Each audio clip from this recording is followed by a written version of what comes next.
Break के बाद एक बार फिर से आप सभी दर्शकों का स्वागत है। अगली खबर मध्य प्रदेश की इछावर से, जहां रामगढ़ के मिथिलेश नगर में समाज की भलाई के लिए 6वां अतुल्य कृषि वन समारोह मनाया गया। इस दौरान आयोजन में अतुल्य कृषि वन के एमडी अतुल अग्रवाल, त्रिपुरा के महाराज और होशंगाबाद के सांसद भी शामिल रहे। कार्यक्रम के दौरान किसानों को उनकी उत्कृष्ट भूमिका के लिए सम्मानित भी किया गया।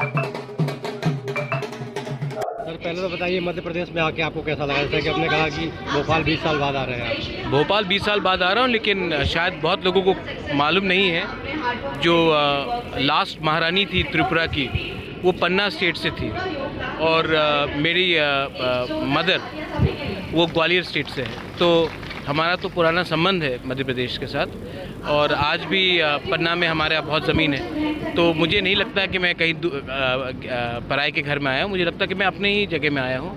हाँ, मेरी दादी यहाँ से थी, मेरी माँ यहाँ से थी, तो ये इसके लिए मैं यहाँ आया हूँ। सर, जैसा कि आपने अभी कहा कि ये एक बहुत अच्छा कार्य है और इसको हम त्रिपुरा में भी करें, तो जैसा कि मैंने अभी उनका अतुल जी से बात भी की थी, इंटरव्यू किया था, तो उसमें यही बात निकल के आ रही थी कि क्यों ना हम इसको पूरे देश में फैलाएं, इस तरह एग्रो फॉरेस्ट प्रोजेक्ट को, ताकि किसानों का भला हो सके। और जैसा कि आपने कहा कि इसमें भागीदारी जिनकी है, मतलब जो काम कर रहे हैं, उनको पहले मौका मिलना चाहिए, ना कि प्रॉफिट शेयरिंग को पहले देखना चाहिए। नहीं, देखिए, सबसे इम्पोर्टेंट चीज़ है, बिना प्रॉफिट का तो काम चलेगा नहीं।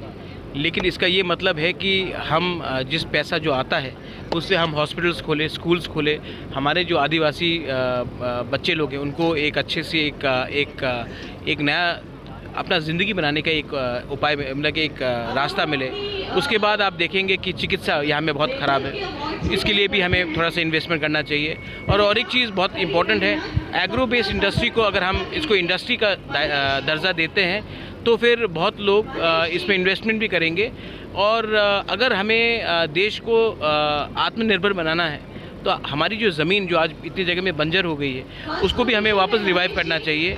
और उसके रिवाइव करने के लिए हमें इंसेंटिव्स देना चाहिए उद्योगपति को भी, और हमारे जो जनजाति लोग हैं, जो ट्राइबल्स हैं, जो ज़मीन में रह रहे हैं, कि इस ज़मीन में अगर हमने कुछ किया तो एग्रो बेस कुछ किया तो हमारा भविष्य अच्छा हो सकता है। तो एक इंसेंटिव भी होना चाहिए। सर, एक आखिरी सवाल, जैसा कि आपने बताया, अगर त्रिपुरा में आपको ये मौका मिले ऐसा कुछ करने का, तो क्या आप आगे बढ़ के हाथ में? मैं ज़रूर करने की कोशिश करूँगा। मैं चाहता हूँ कि हमारे लोग एक अच्छा अपना ज़िंदगी ठीक से बनाए।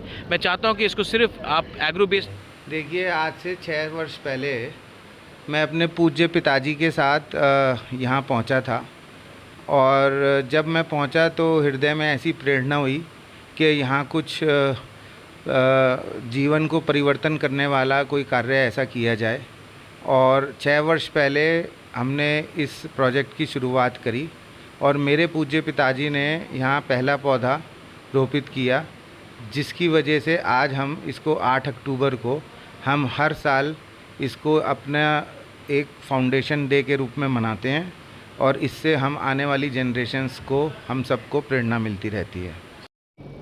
सर, क्या कुछ कार्यक्रम था? ये यहाँ कुछ वर्ष पहले देखते हैं तो एक बंजर भूमि हुआ करती थी, और उस बंजर भूमि को हमने हरी भरी देखी। यहाँ बहुत अच्छे प्रयोग, चाहे वो नक्षत्र वाटिका बनाने की बात हो, चाहे बेम्बू के वृक्ष, चाहे हमारे चंदन के वृक्ष की बात।